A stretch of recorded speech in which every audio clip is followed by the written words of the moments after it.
শুনুন ভাই, আপনাকেই বলছি, আপনার পকেটে বা ব্যাংকে কি কিছু টাকা জমে আছে? আর সেই টাকাটা কোথায় রাখবেন সেটা নিয়ে কি রাতের ঘুম উড়ে গেছে? মোবাইলের ব্যাংক অ্যাপ খুলে বারবার ব্যালেন্স দেখছেন, আবার বন্ধ করছেন। কি করবেন বুঝতে পারছেন না? আমি বুঝতে পারছি আপনার অবস্থা। টাকা এমন এক জিনিস, পকেটে থাকলে খরচ করার ইচ্ছে বাড়ে, আর ব্যাংকে থাকলে চারপাশের মানুষ পরামর্শ দিতে শুরু করে। সকালে বড় মামা বলবে, বাবা জমি কিনে রাখো, জমি হলো আসল সম্পদ, জমির দাম কখনো কমে না। দুপুরে অফিসের সহকর্মী বলবে, ভাই এখন সোনার দাম বাড়ছে, সোনা কিনে রাখলে নিরাপদ। আবার বিকেলে বন্ধুদের আড্ডায় বসলে কেউ বলবে, আরে জমিতে অনেক ঝামেলা, মামলা, দালাল, কাগজপত্র, তার চেয়ে সোনা কিনে রাখ, সেটাই সেফ। এমনকি বাসায় ফিরে দেখবেন মা বলছেন, বাবা একটু একটু করে সোনা কিনে রাখলে মেয়ের বিয়েতেও কাজে লাগবে। ডানে তাকালে জমি, বামে তাকালে সোনা। এখন আপনি দাঁড়িয়ে আছেন মাঝখানে, ভাবছেন টাকা কি মাটির নিচে পুঁতে রাখবেন, নাকি আলমারিতে ভরে চোরের ভয় নিয়ে ঘুমাবেন? দাঁড়ান, চিন্তা করবেন না। আজকের এই ভিডিওতে আমরা জমি বনাম সোনার এই চিরন্তন দ্বন্দ্বের বিচারক হব। আমরা খুঁজে বের করব দীর্ঘমেয়াদে আসলে কোনটা বেশি লাভজনক, কোনটা বেশি নিরাপদ, আর কোনটা আপনার জন্য ভালো। তো পপকর্ন হাতে নিন, সিট বেল্ট বেঁধে নিন, শুরু করি বিনিয়োগের এই মহাযুদ্ধ। বিনিয়োগের জগতে সাধারণ মানুষের প্রথম পছন্দ সাধারণত দুইটি। এক, জমি বা ফ্ল্যাট, যাকে আমরা বলি রিয়েল এস্টেট। দুই, সোনা বা গোল্ড। বাঙালি হিসেবে এই দুই জিনিসের প্রতি আমাদের আলাদা একটা টান আছে, কারণ ছোটবেলা থেকেই আমরা শুনে বড় হয়েছি, জমি আর সোনা থাকলে মানুষ কখনো পথে বসে না। তাই চলুন প্রথমে কথা বলি আমাদের প্রথম প্রতিযোগী মিস গোল্ড মানে সোনা নিয়ে। সোনা বাঙালির কাছে শুধু ধাতু নয়, এটা আবেগ, এটা সম্মান, এটা নিরাপত্তা, এটা ঐতিহ্য।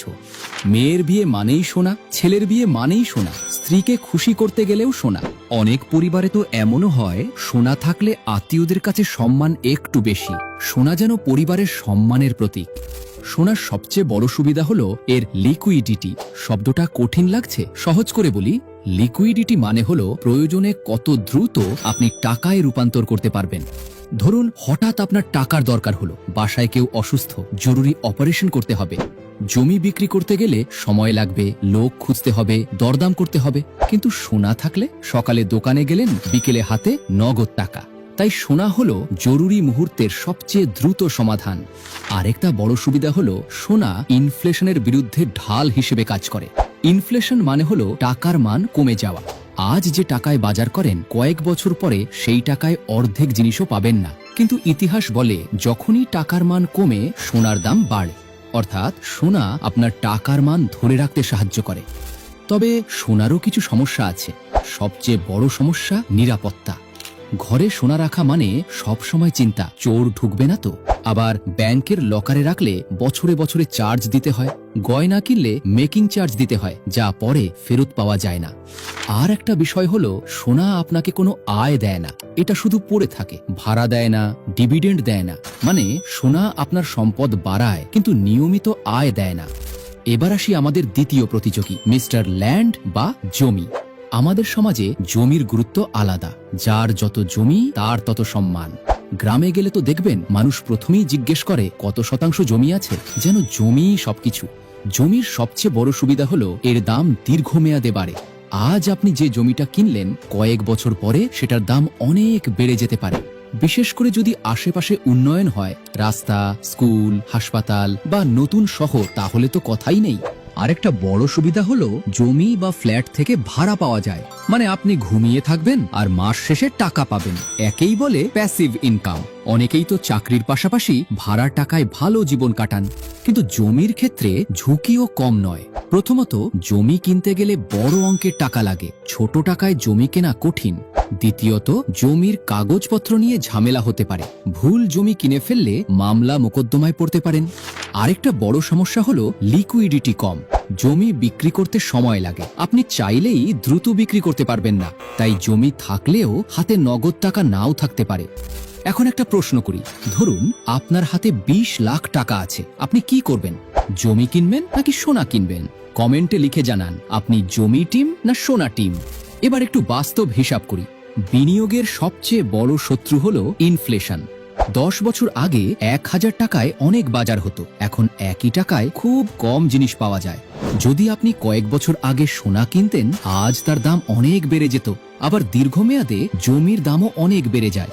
তবে জমির ক্ষেত্রে লোকেশন খুব গুরুত্বপূর্ণ। ভুল জায়গায় জমি কিনলে দাম বাড়তেও সময় লাগে। আরেকটা বিষয় হলো রক্ষণাবেক্ষণ খরচ। সোনা কিনে রেখে দিলে কোনো খরচ নেই, কিন্তু জমি বা ফ্ল্যাট কিনলে নানা খরচ থাকে। ট্যাক্স, রক্ষণাবেক্ষণ, মেরামত, সিকিউরিটি, এসব বিষয় মাথায় রাখতে হয়। এখন বিনিয়োগের ধরনও বদলাচ্ছে। আগে শুধু গয়না কিনত মানুষ, এখন ডিজিটাল গোল্ড বা গোল্ড বন্ড জনপ্রিয় হচ্ছে। এতে চুরির ভয় নেই, আবার লাভও পাওয়া যায়। জমির ক্ষেত্রেও একইভাবে রিয়েল এস্টেট কোম্পানির শেয়ার কেনা যায়, এতে কম টাকায় বিনিয়োগ করা সম্ভব। মানে এখন বিনিয়োগের অপশন আগের চেয়ে অনেক বেশি। এখন ধরুন আপনি সব টাকা জমিতে লাগালেন, হঠাৎ জরুরি প্রয়োজনে টাকা দরকার হলো, জমি বিক্রি করতে সময় লাগলো, তখন সমস্যা হতে পারে। তাই সব টাকা এক জায়গায় না রেখে ব্যালেন্স করা ভালো। কিন্তু একটা বিষয় এখানে খুব গুরুত্বপূর্ণ, বিনিয়োগ মানে শুধু টাকা বাড়ানো নয়, ঝুঁকি কমানো। অনেকেই একটা ভুল করে সব টাকা এক জায়গায় ঢেলে দেয়, আর তখনই শুরু হয় সমস্যার গল্প।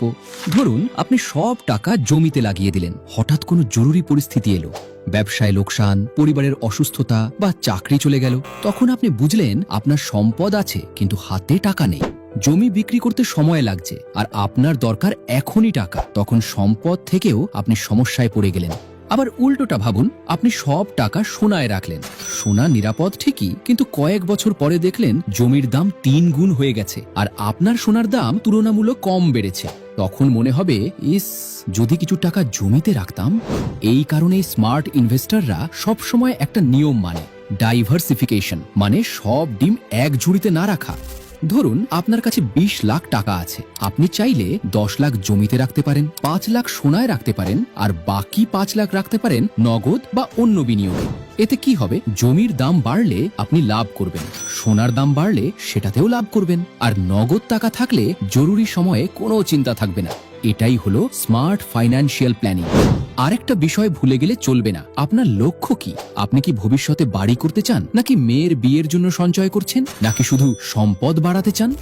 যদি লক্ষ্য বাড়ি করা হয় তাহলে জমি ভালো, যদি লক্ষ্য নিরাপত্তা হয় তাহলে সোনা ভালো, আর যদি লক্ষ্য হয় স্মার্ট বিনিয়োগ তাহলে ব্যালেন্স করাই সবচেয়ে ভালো। কারণ শেষ পর্যন্ত বিনিয়োগ মানে শুধু টাকা নয়, এটা আপনার ভবিষ্যৎ, আপনার পরিবারের নিরাপত্তা, আপনার মানসিক শান্তি। আপনি যদি তরুণ হন এবং দীর্ঘমেয়াদে বিনিয়োগ করতে চান, জমি ভালো অপশন হতে পারে। আর যদি স্বল্প মেয়াদে নিরাপত্তা চান, সোনা ভালো। বিনিয়োগ মানে শুধু লাভ নয়, মানসিক শান্তিও। জমি আপনাকে দীর্ঘমেয়াদে শক্তিশালী করবে, সোনা আপনাকে নিরাপত্তা দেবে। সবচেয়ে ভালো কৌশল হলো ব্যালেন্স। কিছু টাকা জমিতে, কিছু টাকা সোনায়, আর কিছু টাকা নগদ রাখুন। এতে ঝুঁকি কমবে আর ভবিষ্যতও নিরাপদ হবে। কারণ মনে রাখবেন, পকেট ভারী থাকলে পৃথিবী আপনার পাশে থাকে, পকেট খালি হলে নিজের ছায়াও দূরে সরে যায়। ভিডিওটি যদি ভালো লাগে লাইক দিন, আর সেই বন্ধুকে শেয়ার করুন যে সারাদিন বলে জমি কিনবো, জমি কিনবো।